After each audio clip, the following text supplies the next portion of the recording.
Hello and welcome back to Cinematic Universe, everyone. My name is Ernesto Martinez. Joining me, as always, from Thanagar, Damon the Hawkman. Hawk, how are you, man? I'm good. So, because I was lazy last week, we didn't get a review for Homecoming, so we're going to be doing two reviews for the price of one, and we'll try to brainstorm and throw out all our thoughts on these two reviews as quickly as possible, as not to take everybody's time too much, and to make sure that the editing process for myself doesn't become too strenuous. So, let's start with last week's episode, Homecoming, which found the Danvers sisters, Kara and Alex, finding their father, Jeremiah Danvers, as they rescued him from a Cadmus transport, and they brought him back to the DEO, only for things to go sour. So, with Homecoming, we got to see Dean Cain actually have a much more meatier role than what we saw last time earlier in the season, where Supergirl and Mon-El were captured by Cadmus and they swiped her heat vision powers for nefarious reasons, etc., dot, dot, dot, TTT. And that was the last we saw of Jeremiah, and I was wholeheartedly disappointed because he wasn't Cyborg Superman, and Dennis Hayward was Cyborg Superman. Ironically, even though we thought that he was Cyborg Superman in the beginning, and then I said, no, he's probably Martian Manhunter, and he was. So, this episode, there were some very high moments, but I felt that there were a lot of low moments, and the low moments are pretty much that it was just way too basic Predictable? and predictable, yes.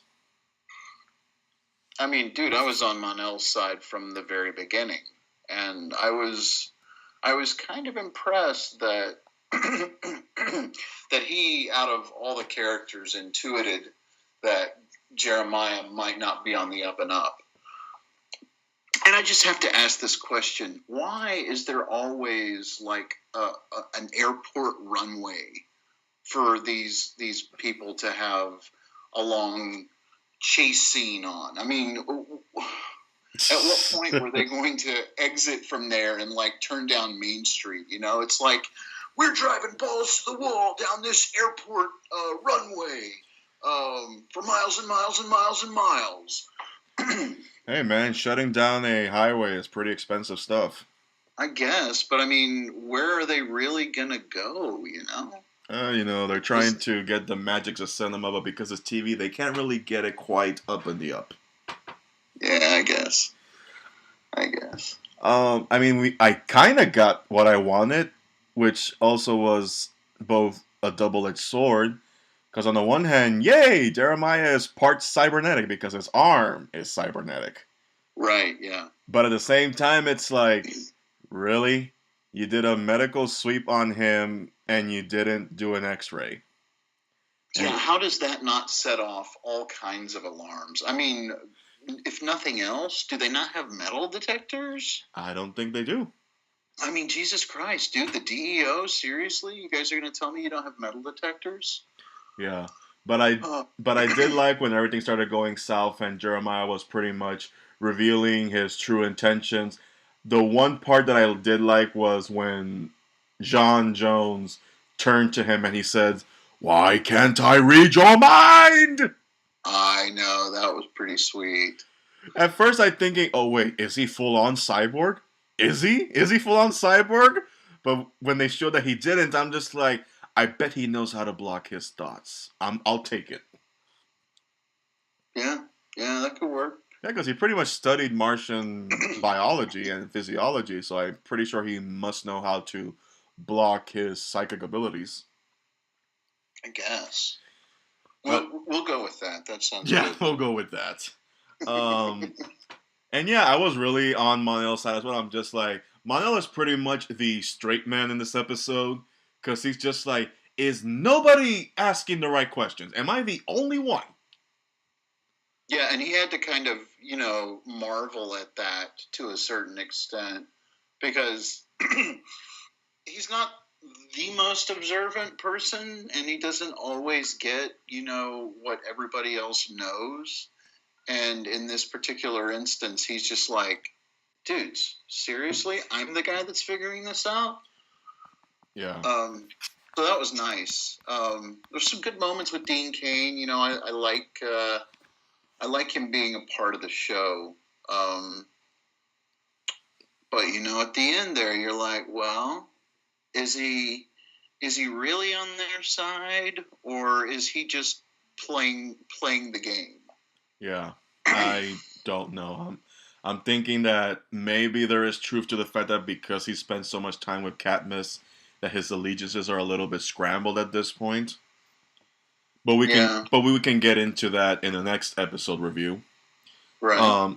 The last thing I want to touch upon, at least for this episode, is Kara and Mon-El. They are now very, very lovey-dovey with each other. Yep. In more ways than one. Which made me kind of behave a little bit juvenile. And mostly because I had to peg the question, so wait a minute, this was not the first time that Kara's ever had sex? In which case, who the hell had the balls to break that hymen? Oh, Jesus. That's how juvenile my mind went in that moment. Yeah. Because it kind of goes back to that one scene in, what is it, I don't know if it was Mallrats or, Clerks, where they were talking about the kryptonite condom. Oh yeah, I think that was Mallrats. Yeah, that's where my mind made when I'm just like, yeah, who the hell had the kryptonite condom to go all the way? But it really didn't matter to me. It just felt it was like that one little detail because you know it's one thing they touched upon in Smallville back when Clark and Lana Lang were trying to get together, and he didn't want to because of his superpowers. And then when he lost his powers, woohoo, they went for it. Because you don't want to break a chair or a bed or let alone cause an earthquake. Yeah. I don't know. I guess it's one of those details. Here's an interesting question. Yeah. Okay, let's say that Clark loses his powers and has sex with somebody. We'll say Lois. And then he gets his powers back. Since he was technically depowered during the event, would the child have his powers? Or would they just have his overall genetic makeup? I would say the child would end up having his powers because DNA is still DNA, and you know it would still apply. Yeah. I mean, you're just pretty much just canceling out the benefit of being a Kryptonian for a momentary lapse. It's not like you're gonna. It's not like you're gonna cancel it out indefinitely. Yeah. I guess it's the same conversation when they did when Jeff Johns and Richard Donner did that story where Lois and Clark wanted to adopt the son of Zod and Ursa. That the only way that they could procreate was in that specific point in the Phantom Zone where their bodies were not phantoms; they were actually flesh. Right. And the kid still had the power, so I guess you can look at it that way. It's an interesting question. Yeah. And it stems from juvenile thinking as well. Not necessarily. Well. But that's pretty much Homecoming. It was pretty straightforward. Jeremiah's back, but not really. He's still nefarious. Yada, yada, yada. The girls learn a valuable lesson. And Mon-El, for some reason, learns a lesson that he really didn't need to learn. But okay, just shut up and go with it. Or don't shut up and go with it, because the fact that he was on the ball with this might have actually saved lives. So. All right, and with good that, on you, Mon-El. Yeah, good on you, Mon-El. And with that, we jump on to the latest episode, Exodus. Basically, Exodus follows up straightforward with the Homecoming episode. What happened in that episode, Jeremiah hacked into the DEO, and he stole a list that pretty much had every single alien registered in North America, or at least the whole world, into Cadmus' hands. And we open up with a seemingly normal all-American family on a road trip, kind of. and they get stopped by an officer, except this is not a real officer. It's a Cadmus agent posing as an officer, and they're hunting down this. He's way too nice to be a cop. Yeah, way too nice to be a cop. Almost like Get Out, way too nice. And he essentially, the whole family are disguised as humans, but they are aliens underneath, and they pretty much kidnap him. And we find out this is the 20th capture that they've done, and they're still no closer to finding Cadmus than they were, prior to that. And Alex is still reeling in from the fact that her father betrayed her, and Kara and the DEO. Alex is trying to, be a reporter and a superhero at the same time, and it's not working for her. And where does Jeremiah's allegiance lie? So, Damon, what did you think of Exodus? I thought Exodus was a pretty decent step up from last week's episode, and it was, it's nice. It's cool to get the monster of the week, but it's also cool to, kind of move some character development along. We get a little bit of time with Winn. We get to see Snapper Carr again, which I don't think we've seen him in at least a couple episodes. Mm-hmm. So some good character work with him and Kara. We get some good Lena Luthor moments.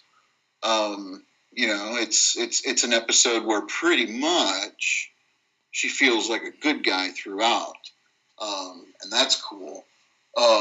We also find out that some of the people in Lena's inner circle are still loyal to her mother Lilian, mm-hmm. and are reporting back, because Lena is the one who figures out where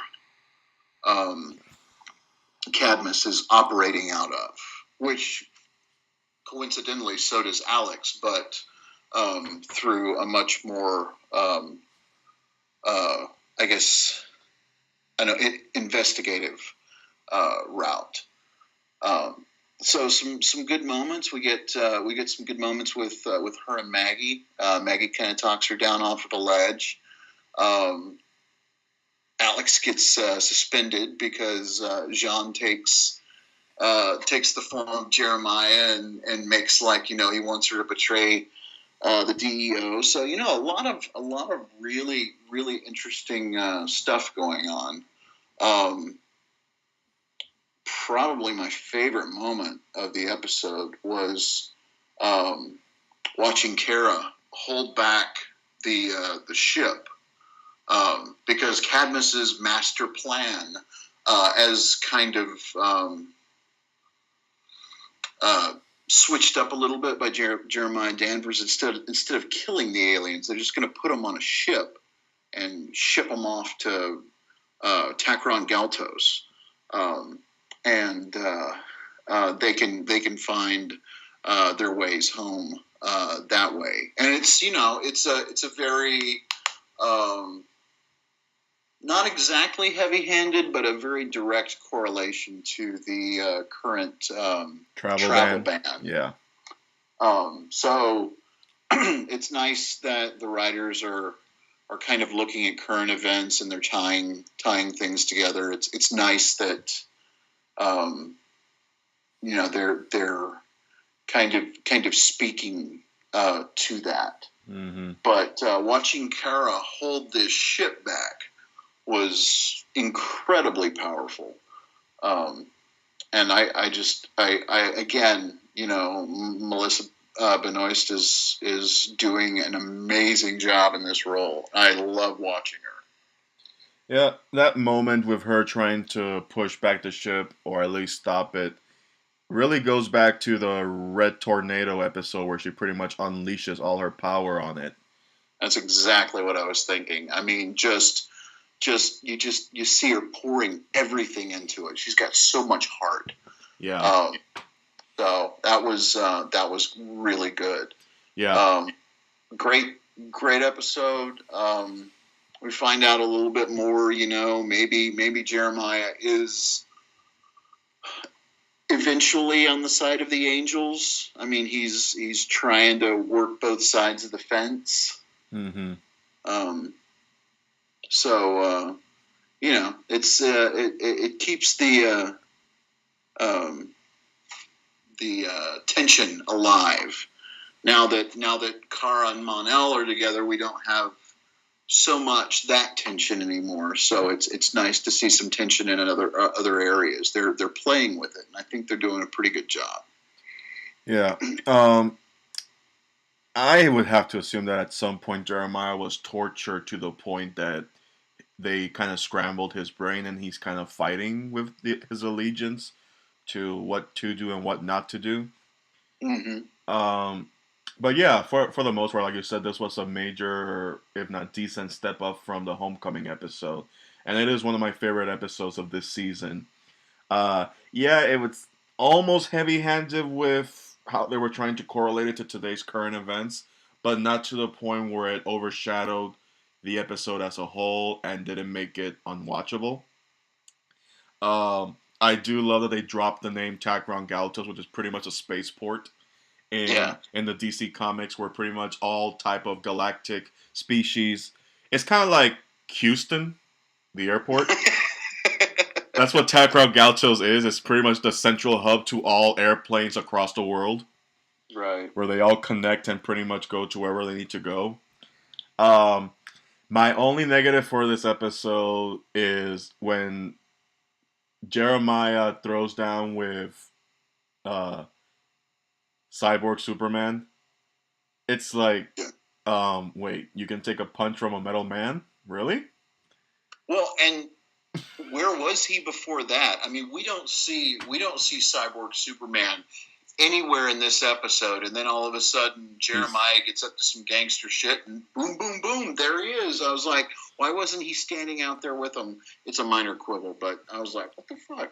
Yeah, the visuals were very good for this episode. I like the focus on Winn and his girlfriend. I like that they're finally giving him, a happy moment. Jimmy Olsen finally showed up. And he was 5 minutes. For like 5 minutes, and he was also Guardian, so they gave him something to do. Although I felt like, wait, Jimmy, why are you still standing? Why don't you just get on your motorcycle and follow the vehicle that's stealing Winn's girlfriend? You can do that. You can follow the vehicle. Yeah, and what does he do? He goes and protects Alex and Maggie. Yeah, dude. They can take care of themselves. I mean, go after. That was kind of a bad character moment. Bad character. Yeah. Yeah. It's like he was fast enough to dress up as Guardian to intervene, but not fast enough to follow the running vehicle. It's like, come on, guys. Exactly. Like I could have bought more that he was chasing them and they managed to evade him. That would have been a much better execution, not just say, bleh, gotcha.